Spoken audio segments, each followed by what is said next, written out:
cómo fabricar circuitos impresos y soldar componentes. Introducción.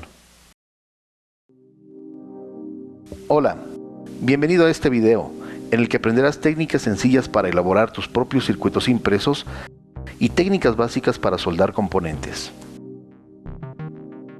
También te explicaremos por qué es conveniente hacer pruebas y experimentar con tus circuitos antes de elaborarlos. Y para que aprendas a ensamblar y soldar con facilidad circuitos electrónicos, basaremos nuestras explicaciones en dos interesantes proyectos.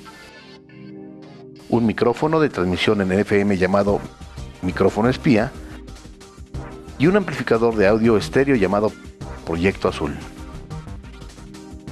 Finalmente conocerás todos los materiales, componentes, químicos, herramientas y equipos mínimos que necesitas para hacer tus propios proyectos electrónicos en circuito impreso.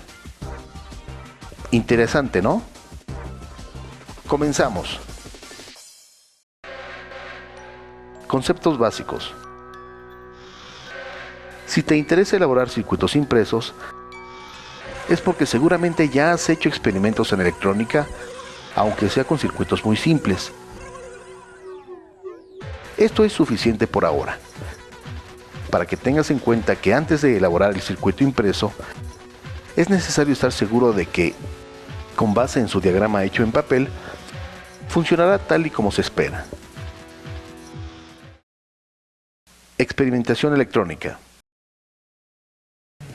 Hay quienes pueden simular sus circuitos en computadora y quienes directamente pasan a la práctica en una tablilla de experimentación, mejor conocida como protoboard o tablilla de prototipos.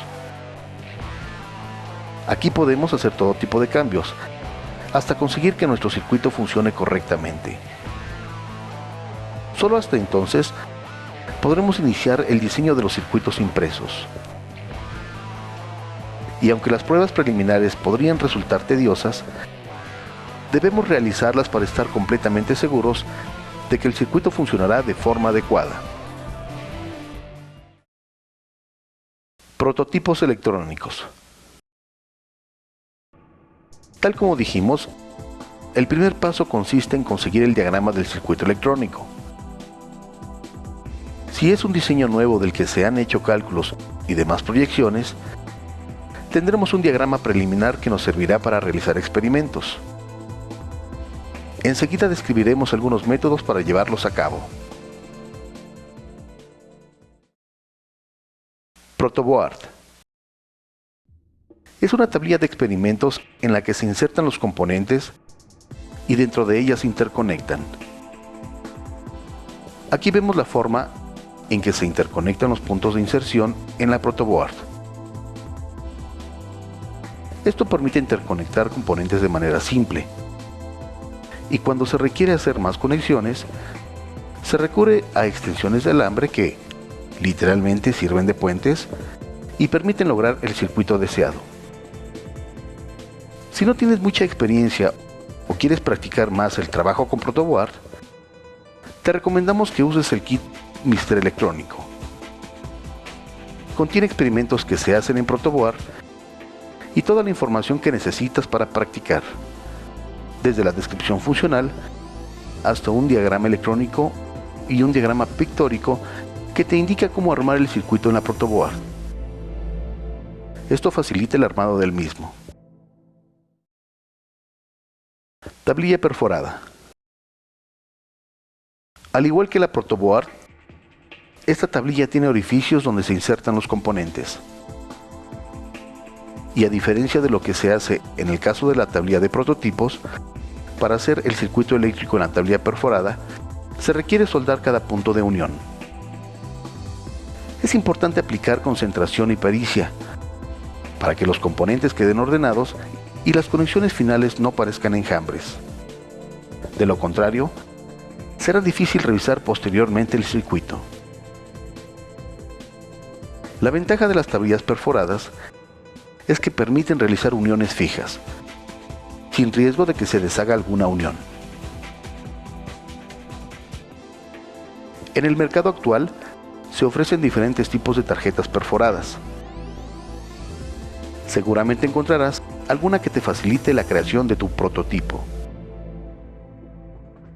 Es recomendable que utilices una tablilla perforada. Luego de probar el circuito en la protoboard y cuando necesites verificarlo en sitio. Es decir, cuando quieras hacerlo funcionar en condiciones reales de trabajo. Por ejemplo, cuando vayas a atornillarlo dentro de una caja de control o en un lugar a la intemperie. También puedes recurrir a la tablilla perforada si no deseas ejecutar todo el proceso de circuito impreso. Tal como dijimos, una vez que se tiene la certeza de que el circuito funciona adecuadamente, podemos elaborar la tarjeta de circuito impreso o PCB, por sus siglas en inglés, Printed Circuit Board. De aquí en adelante la llamaremos PCB o simplemente impreso. Este método garantiza que el circuito funcionará sin conexión de componentes y que quedará armado de una forma resistente y muy confiable. En vez de los cables de conexión utilizados en los prototipos anteriores, las uniones se hacen mediante pistas o venas de cobre, que son finalmente las que hacen el circuito eléctrico. Creación de un circuito impreso. Pero ahora sí, entremos en materia. A continuación te diremos lo que necesitas para elaborar un circuito impreso. Puede haber más formas de hacerlo, incluyendo las industriales. Sin embargo, por ahora lo usaremos con materiales que podemos conseguir con relativa facilidad. Lo que necesitamos para empezar. Antes de que expliquemos cómo se elaboran las pistas, tendremos que decirte cuál es el material básico que se requiere para ello. Esto es lo que necesitas. Tarjeta virgen para circuito impreso. Esta tarjeta se fabrica con diversos materiales, entre ellos la fibra de vidrio. Pero uno de los más comunes es el material fenólico. Esta placa puede tener doble cara de cobre. Para elaborar nuestros primeros circuitos impresos, usaremos placas de una cara de cobre. El tamaño de las mismas depende de la cantidad y la distribución de los componentes. Cloruro férrico. Es un químico agresivo con el cobre que nos servirá para grabar las pistas. Debemos tener mucho cuidado con este tipo de sustancias, ya que son tóxicas y pueden manchar la piel o la ropa. Asegúrate que el envase que compres tenga las medidas de seguridad que se requieren y que lleve impresas las recomendaciones de uso para un manejo seguro. Podemos encontrar dos presentaciones: el cloruro férrico envasado, que viene listo para usarse, o bien el kit de fabricación de circuitos impresos, que contiene todo lo necesario, incluyendo una tarjeta lista para ser grabada y componentes para elaborar el circuito final. Recipiente. Su tamaño debe ser ligeramente mayor que el de la tarjeta que grabaremos, para que ésta pueda sumergirse por completo en el cloruro férrico vertido en él. Marcador, calcomanías o plantillas para pistas. El uso de estos materiales depende del método de impresión de las pistas que se describirá más adelante. Además, debemos tener listo un boceto del diseño del PCB. Taladro y broca delgada. Lo ideal es tener un taladro de banco pequeño en cuyo broquero se pueda tener brocas de 3/64 o un 32 de pulgada. Solvente y olija. Después del proceso de grabado, hay que limpiar las pistas. Y para limpiarlas, de acuerdo con la técnica de grabado que utilizamos, se requiere thinner, alcohol o lija fina para metal. Pistas. Para diseñar circuitos impresos, las empresas fabricantes de PCB utilizan programas especiales como el Protel o el OrCAD, por ejemplo. Este tipo de software es muy costoso y tiene cierto grado de complejidad en su uso. Pero en nuestro caso, como vamos a trabajar con diseños sencillos, podemos recurrir a algunos de los programas gratuitos proporcionados en Internet. Esta es una buena opción para resolver nuestros problemas de tareas de diseño.